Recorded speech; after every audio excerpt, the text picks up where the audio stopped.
안녕하세요. 본 영상은 상승 마스터 가르침을 이해하는데 필요한 주요 용어들에 대한 설명을 하는 영상입니다. 전체 용어집에 대한 내용을 보고 싶으시면 아래쪽 상승 마스터 가르침에 더 보기를 누르시면 링크가 제공되니 참고하시기 바랍니다. 그러면 상승 마스터 가르침을 위한 용어집 중 지금 화면에 나오는 주요 용어에 대해서 설명을 드리겠습니다. 물병자리 시대 Aquarian Age에 대해서 설명드리겠습니다. 물병자리 시대는 점성학적 주기상의 세차 운동으로 약 2150년간 지속됩니다. 이전 시대는 물고기 자리 시대였으며 예수님이 그 영적인 마스터였습니다. 물병자리 시대의 마스터는 상승 마스터 성저메인입니다. 성저메인에 따르면 물병자리 시대는 공식적으로 2010년 3월 22일에 시작되었습니다. 물질 우주 Material Universe 또는 물질 영역의 4층 Four Levels of the Material Realm에 대해서 설명드리겠습니다. 모든 것은 에너지로 이루어지며 따라서 전체 형태의 세계는 다양한 진동수의 에너지로 이루어졌습니다. 창조주의 수준인 최상의 수준으로부터 가장 낮은 수준에 이르는 진동들의 연속체가 이루어져 있습니다. 이 연속체는 몇 개의 구획으로 나누어지거나 진동수로 구분하여 정의할 수 있습니다. 예를 들어 하나의 주요한 구획은 영적인 영역과 물질 영역 사이에 있습니다. 영적인 영역 안에도 여러 구획이 있고 물질 영역은 4층으로 구분됩니다. 높은 진동에서 낮은 진동 순입니다. 정체성층 또는 에테르층, 멘탈층, 감정층, 물질층, 메신저에 대해서 설명드리겠습니다. 성령의 매개를 통해서 상승한 영역의 가르침과 구술문들을 받을 수 있도록 훈련된 사람을 말합니다. 멘탈체, 멘탈바디에 대해서 설명드리겠습니다. 우리의 사념과 정신적 에너지를 저장하고 있는 우리의 오라를 말합니다. 마음의 한 측면을 말합니다.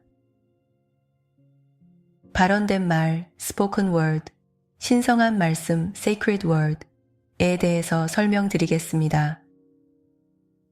발언된 말은 영적인 빛이나 에너지를 기원하기 위해 사람의 음성을 사용하는 기법입니다. 뱀에 대해서 설명드리겠습니다. 우리의 마음 속에 의심을 일으키는 어떤 의식 상태를 상징합니다. 구체적인 목적은 우리 존재 안에 분열을 만드는 것이고 따라서 우리의 신성한 방향과 직관과 내면의 암과 우리의 영적인 스승들에 대한 불신이 시작되게 만듭니다. 또한 타락한 존재들의 그룹을 지칭하는 말이기도 합니다. 뱀의 거짓말, 음모에 대해서 설명드리겠습니다. 가장 중요한 뱀의 거짓말은 그리스도 의식이 존재하지 않는다거나 우리가 그리스도 의식을 달성할 수 없다는 것입니다. 대신에 궁극적인 실제는 이원성 의식이라고 하며 이원성 의식은 우리 자신을 선과 악을 정의할 능력과 권한을 가지고 있다고 믿는 신들로 설정합니다. 이것은 필연적으로 선과 악에 대한 상대적인 정의를 내릴 수밖에 없게 하는데 선은 우리에게 기존의 신념과 욕망을 따르는 것으로 보여지는 반면 그것에 도전하는 모든 것을 악으로 분류합니다. 뱀의 음모는 우리를 의심으로 마비시켜서 맹목적으로 타락한 존재들을 따르게 하거나 영적인 자만심으로 눈이 멀어서 우리는 우리가 항상 옳다고 정말 믿게 합니다. 후자의 경우 우리는 그리스도 의식과 완전히 반대되는 타락한 의식의 지도력을 따르고 있는 것입니다. 그러면 이제 우리는 모든 생명을 높이도록 되어 있는 그리스도 의식을 추구하지 않고 에고를 신과 같은 지위로 높이려고 하는 것입니다. 뱀의 음모가 가진 한 측면은 심지어 신조차도 이원론적 세계관에 끼워 넣을 수 있다고 믿게 만듭니다. 신은 악의 반대편 또는 악마의 반대편으로 묘사됩니다. 따라서 우리는 신의 대의를 펼치기 위해서 살인과 같은 악도 용인될 수 있다는 믿음으로 이끌리게 됩니다. 역사를 살펴보면 사람들이 이런 논리에 기만당해서 스스로 정의한 악에 대항하는 서사적 전투에 빠져버린 예들이 많이 있습니다. 최종적으로 선이 승리하기 위해서는 적을 파괴하는 행위가 필요하며 정당화된다는 것입니다. 사실상 그러한 서사적 투쟁들은 단지 더 많은 에너지를 오용하는 데 기여해서 어둠의 세력들에게 먹이를 공급해 줄 뿐입니다. 이로써 그들은 투쟁을 끝없이 계속하도록 사람들을 속일 수 있는 힘을 얻게 됩니다. 여기서 벗어날 수 있는 유일한 길은 모든 생명의 하나됨을 아는 그리스도 의식입니다. 보라색 화염 (Violet Flame에 대해서 설명드리겠습니다. 카르마 또는 왜곡된 에너지를 변형하는데 특별히 효과적인 영적인 에너지입니다. 성저메인은 1930년대에 보라색 화염을 드러내라는 우주적인 시혜를 받았습니다. 그 이후로 상승 마스터 학생들은 디크리와 기원문과 학원들을 통해 보라색 화염을 기원하고 있습니다. 그러나 이 보라색 화염이 오용될 수 있다는 사실을 깨닫는 것이 중요합니다. 제한된 신념은 영적인 영역에서 온 에너지를 왜곡된 에너지로 변질시킵니다. 이 에너지는 점차 우리의 오라에 축적되어 부담을 느끼게 만듭니다.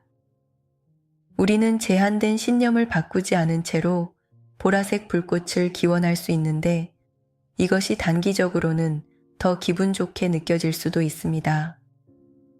그러나 우리가 신념을 바꾸지 않는다면 계속해서 에너지는 오용되고 변질될 것입니다. 그리고 우리가 그 에너지를 변형하기 위해 보라색 불꽃을 계속 사용한다면 장기적으로 영적인 성장을 이루지 못하게 되며 이는 성저메인의 시혜를 오용하는 것입니다. 비상승 존재에 대해서 설명드리겠습니다. 아직 상승을 위한 자격을 갖추지 못한 존재로 영적인 세계에 거주할 수 없습니다. 비상승 존재는 육화 중인 인간들만 해당되는 것이 아닙니다. 물질계의 내 영역 모두에 비상승 존재들이 있습니다. 예를 들어 아스트랄계와 연관된 많은 영혼이 육화하는 일을 거듭하고 있거나 혹은 아스트랄계에 영구적으로 고착되어 재육화가 불가능한 상태로 있습니다. 우리 인간들은 모든 비상승 존재와 연결을 끊고 자유롭게 되기 위해 요청을 할 수 있으며 그럼으로써 여정의 다음 단계로 이동할 수 있습니다. 붓다의 8정도 Eightfold Path of the Buddha에 대해서 설명드리겠습니다. 불교 전통에서는 모든 고를 극복한 고타마 붓대에 의해 정의된 8가지 올바른 수행의 방법을 전하고 있습니다. 그러나 더 깊은 신비주의적 이해에서 8정도란 처음에 7 영적인 광선과 통합의 8광선을 통달하는 방법을 나타냅니다. 변형 트랜스피규레이션에 대해서 설명드리겠습니다. 그리스도 의식으로 가는 여정에서의 영적인 입문을 말합니다. 우리가 물리적 몸과의 동일시를 초월하고 그 한계를 초월해 가는 과정을 나타냅니다. 붓다의 공동체 상하에 대해서 설명드리겠습니다. 그리스도 의식과 불성을 향한 길을 걷는데 전념하는 사람들의 공동체를 말합니다. 단일한 조직에 한정되지 않습니다. 빛에 대해서 설명드리겠습니다. 일반적으로 영적인 빛을 나타내며 물질계를 구성하는 에너지보다 더 높은 수준에서 진동하는 에너지를 의미합니다.